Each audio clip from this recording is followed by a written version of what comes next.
Hello, and welcome to my channel Ielts Listening. Let's start with one of the best practice tests for improving listening skills. Now turn to section 1. You will hear a man phoning a woman about an advertisement he has seen in the paper for some furniture. First, you have some time to look at questions 1 to 5.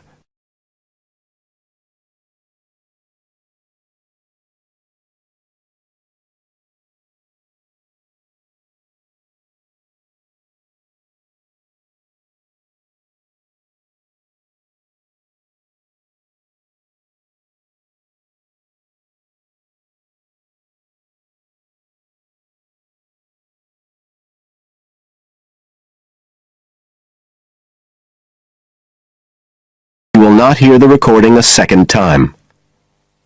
Listen carefully and answer questions 1 to 5.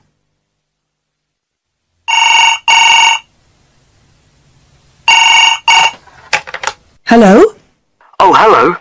I'm ringing about the advertisement in yesterday's newspaper. The one for the bookcases. Can you tell me if they're still available? We've sold one, but we still have two available. Right. Can you tell me a bit about them? Sure. What do you want to know? Well, I'm looking for something to fit in my study. So, well, I'm not too worried about the height, but the width's quite important. Can you tell me how wide each of them is? They're both exactly the same size. Let me see, I've got the details written down somewhere. Yes, so they're both 75 centimetres wide and 180 centimetres high. Okay, fine. That should fit in okay. And I don't want anything that looks too severe. Not made of metal, for example. I was really looking for something made of wood. That's all right. They are, both of them. So, are they both the same price as well? No, the first bookcase is quite a bit cheaper. It's just £15.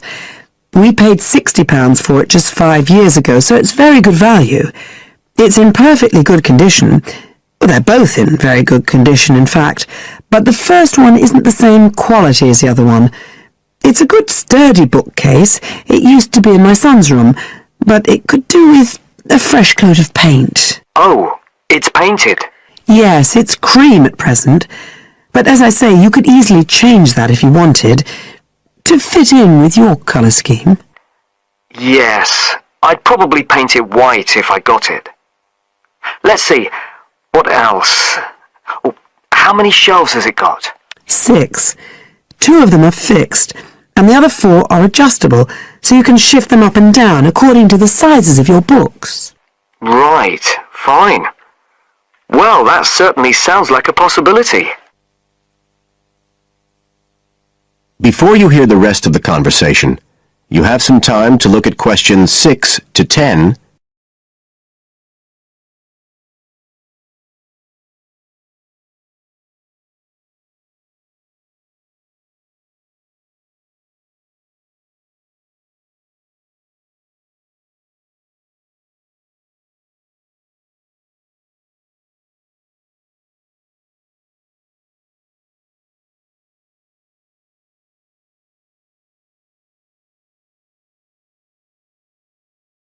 Now listen and answer questions 6 to 10.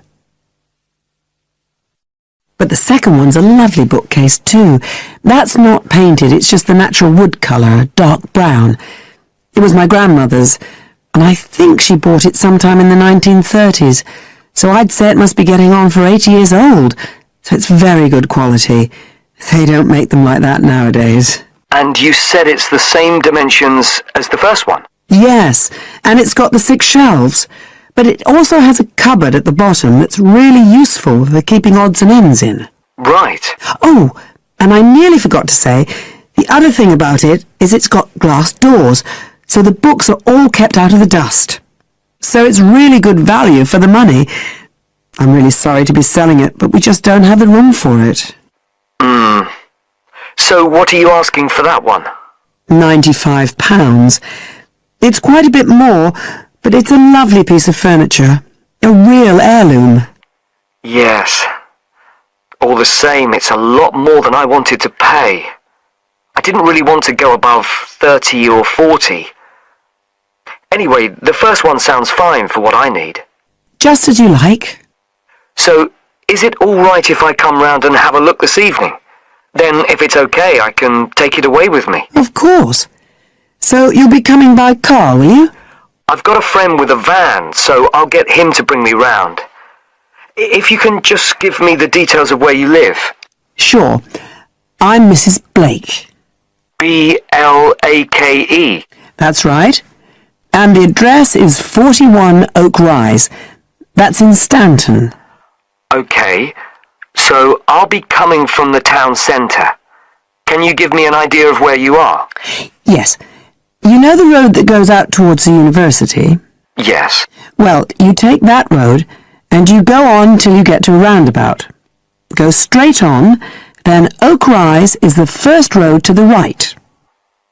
Out towards the university, past the roundabout, first left. First right. And we're at the end of the road. Got it. So I'll be round at about 7, if that's all right. Oh, and my name's Connor. Connor Field. Fine. I'll see you then, Connor. Goodbye. Goodbye. That is the end of part 1. You now have half a minute to check your answers.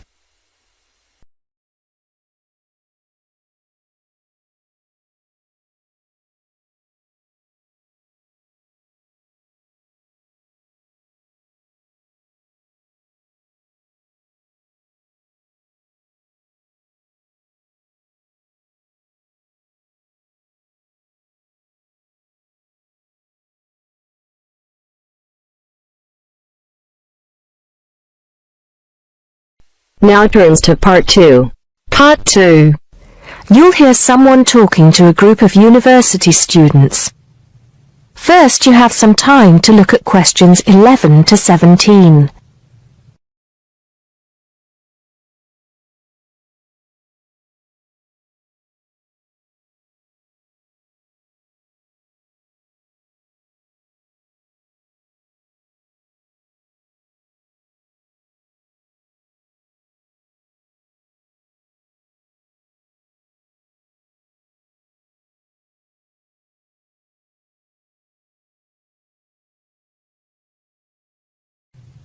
Now listen carefully and answer questions 11 to 17.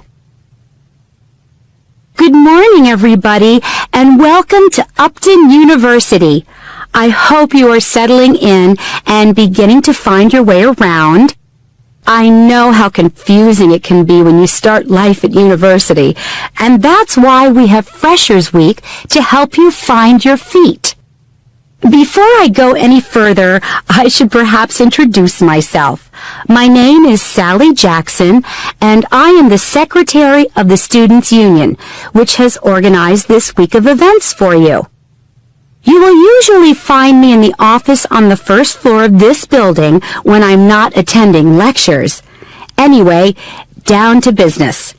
Of course, there are a few things that you are obliged to get done during your first week here. But once you've opened a bank account, if you haven't got one already, seen your director of studies to discuss which courses you are going to take, and signed up with a doctor, there will be plenty of time left to enjoy the events we have arranged for the week. And have we got a lot lined up for you? Throughout the week from Monday to Friday, every morning starting at 10 a.m., there will be orientation and welfare events. These will include tours of the campus, which, as you have probably noticed, is the size of a small town with 9,000 residential students, as well as sessions on developing study skills. We also have tours of Upton itself arranged for you, with a bus leaving from outside this building every afternoon at 5 o'clock.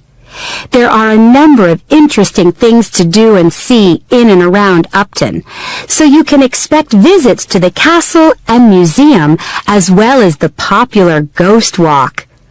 You'll need to sign up for this one, as numbers are limited.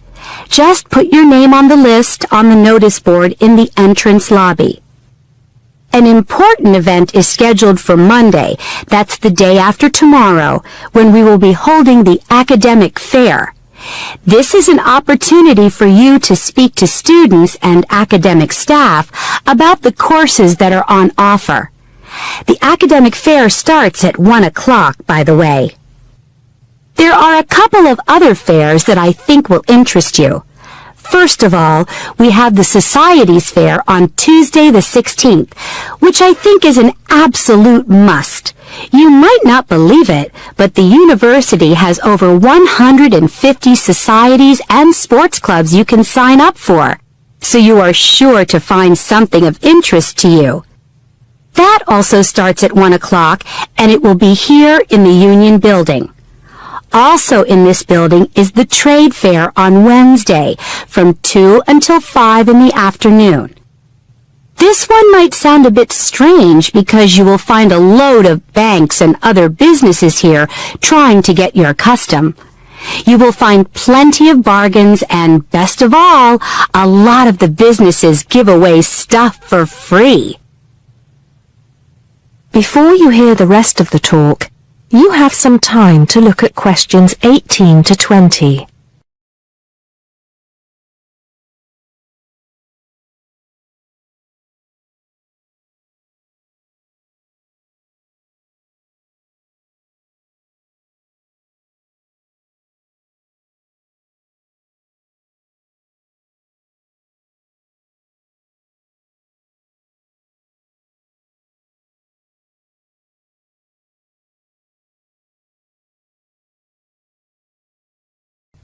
Now listen and answer questions 18 to 20.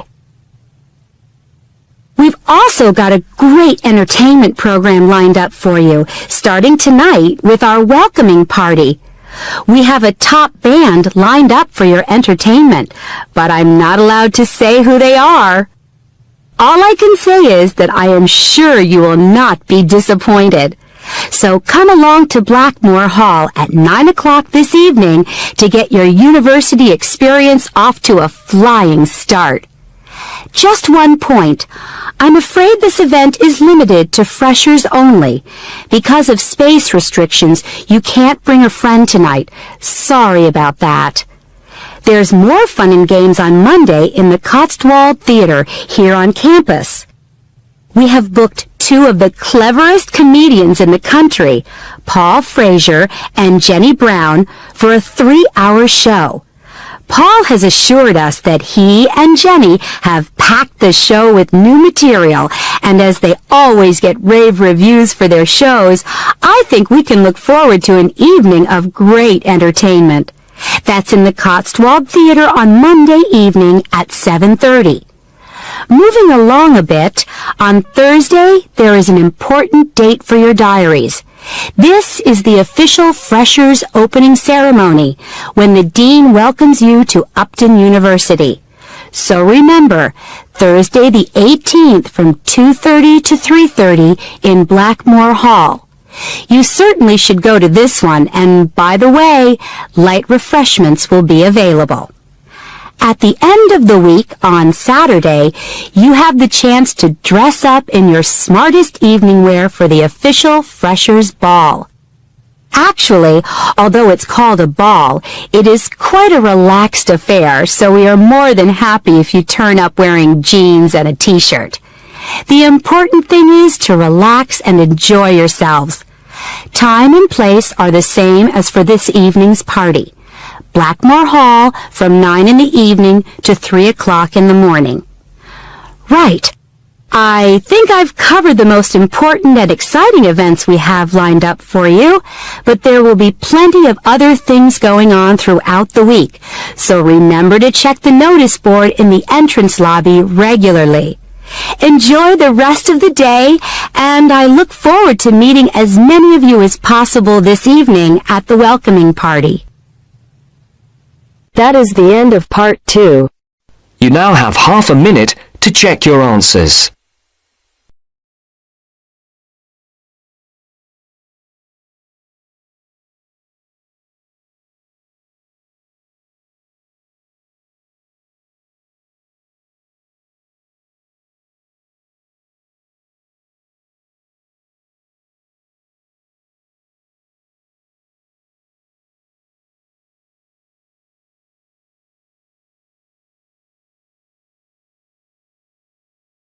Now turns to part 3. Part 3. You will hear a conversation about shopping.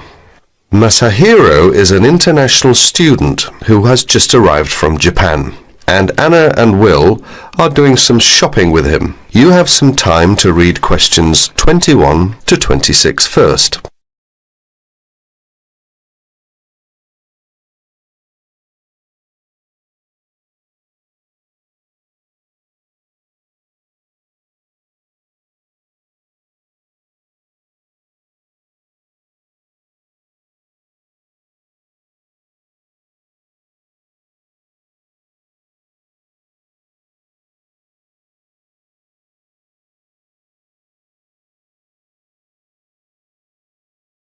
Listen to the first part of the conversation now and answer questions 21 to 26.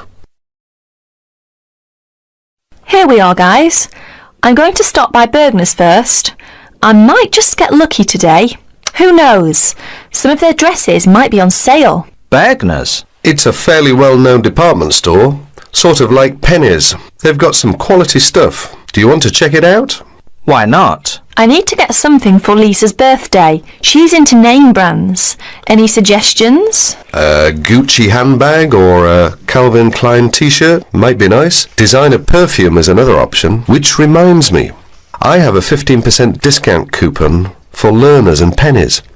I hardly ever shop at Learners. I'm not that big on women's clothing. I rarely shop at Pennies. So go ahead and use the coupon if you can. Here they are. Thanks a lot, Will. That's really very thoughtful of you. My pleasure, ma'am. Oh no, I was supposed to give Liz a buzz an hour ago. Hope I have a quarter. Need a nickel? Actually, I don't have anything but pennies in change. Does any of you have $1 in change? Sorry, I don't, but I do have 35 cents on me. Will that be okay for the phone call? Great. I really appreciate it. I'll make it quick. Do you guys want to go ahead? We'll wait. Just don't forget us. I won't. Why don't we just meet here in 30 minutes? Sounds good. I guess I'll just look around. Can I help you, sir? No thanks, I'm just looking. Well, just out of curiosity, how much is that necklace? $29.99. Really? My sister's birthday is tomorrow. She loves jewellery. I just wasn't sure I could afford it. You'll find that a lot of our stuff is amazingly affordable. Well, that's certainly nice to know. I'll take it. It's a good choice. I'm sure she'll love it. Let's hope so. Cash or charge, sir? Charge, please. Do you accept Discoverer? Yes, we do. Great. That comes to $31.99 with tax. Please sign next to X. Do you need some help, sir? Well, I'm looking for... let's see. I've forgotten the name again. It's used to make fresh coffee. A coffee maker? That's right. Well, we have a few in kitchenware, which is upstairs. Thank you. You're welcome. Oh, there you are, Masahiro. What did you get? Just a simple coffee maker. Good choice. And you, Will? Find anything interesting? A necklace for Stephanie's birthday. Lucky her. Did you get anything? Just a couple of silly earrings that I liked. I did a lot of window shopping. That can't hurt. True. Well, do you guys need anything else from this place? One last thing. Oh no, I've forgotten what you call it. Just describe it and we'll probably figure out what it's called. It's a crystal container for flowers with long stems. I need to get one for my mum. Oh, a vase. That's it. They should have a bunch in giftware. Let's go to get one. I'm going to have to stop by Jewel on my way home. Is that okay with you guys? I'm almost completely out of groceries. No problems. I could pick up a couple of things too. Look at questions 27 to 30.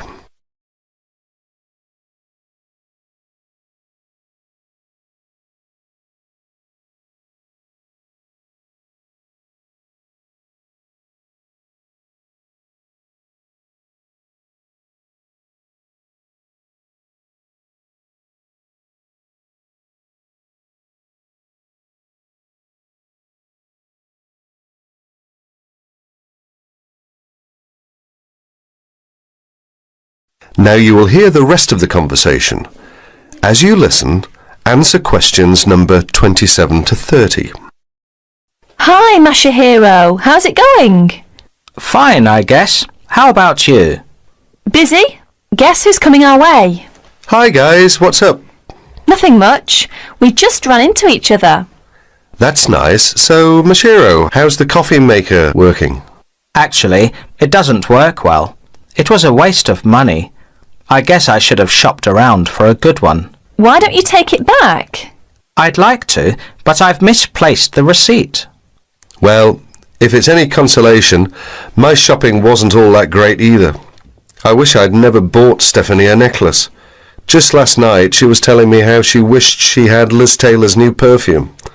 She did not like my gift at all. That makes 3 displeased shoppers. Guess what? The camera I bought and shipped to Mike just this morning is now on sale.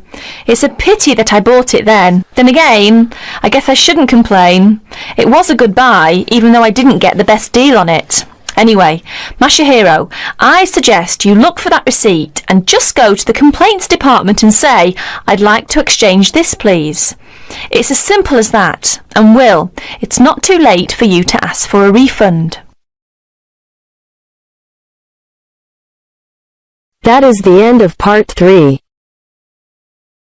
You now have half a minute to check your answers.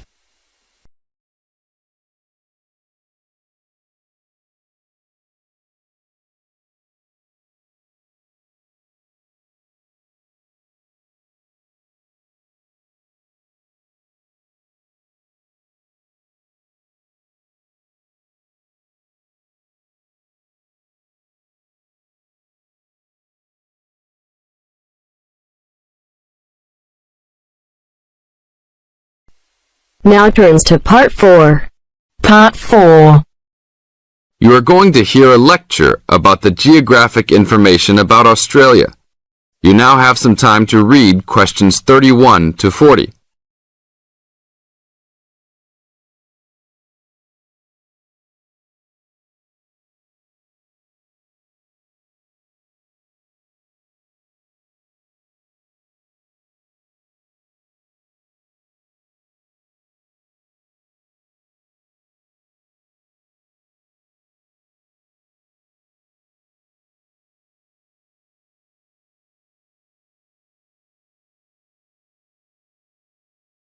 Now listen to the lecture and answer questions 31 to 40.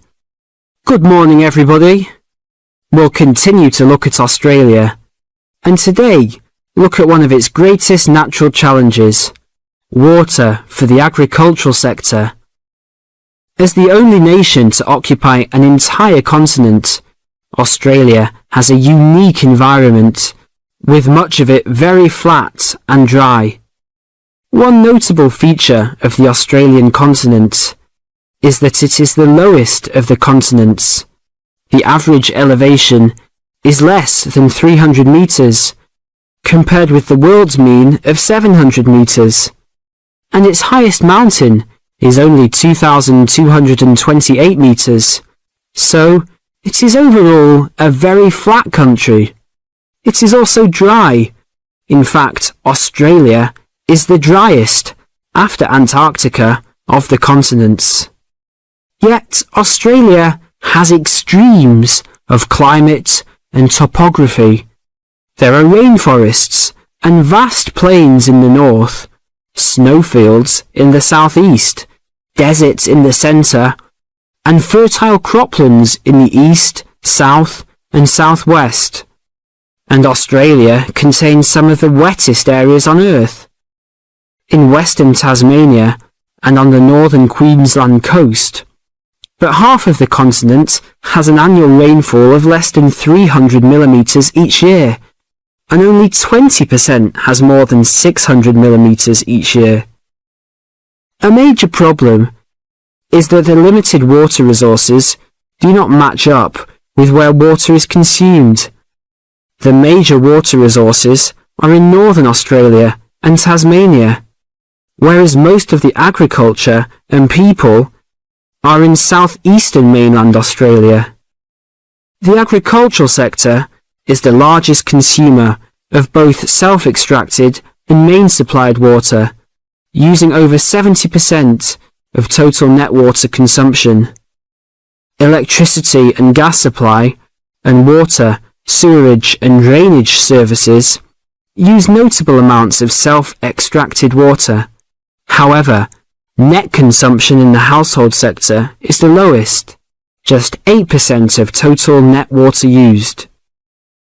Australia's water use increased by 25% over the decade between the mid-1980s and mid-1990s. Much of this increase was due to irrigated agriculture, which, as noted earlier, accounts for over 70% of national water demand.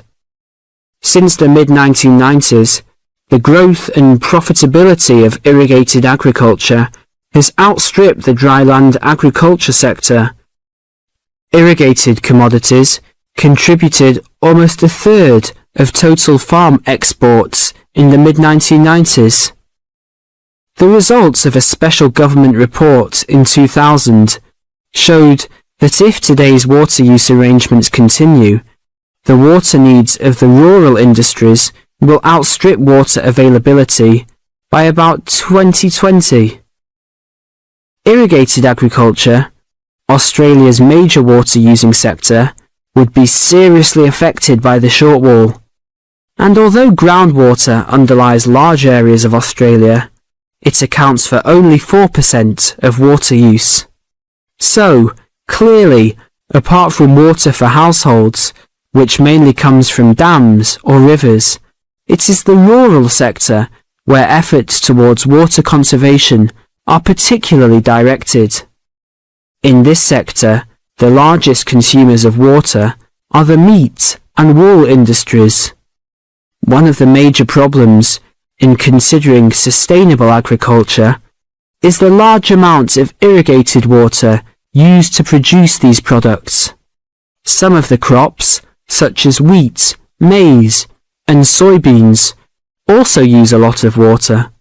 Furthermore, many crops are grown in dry areas, where up to half the available water evaporates from the soil surface or seeps down too low into the ground for the plant roots to reach it. Well, that's all we have time for this morning. You will be able to do further study on this topic in the library, and I have a handout here with references for those who want to come out to the front to collect it. Next week, we'll look at outback farming and... That is the end of part 4. You now have half a minute to check your answers.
Dear viewers, thank you for taking this listening test.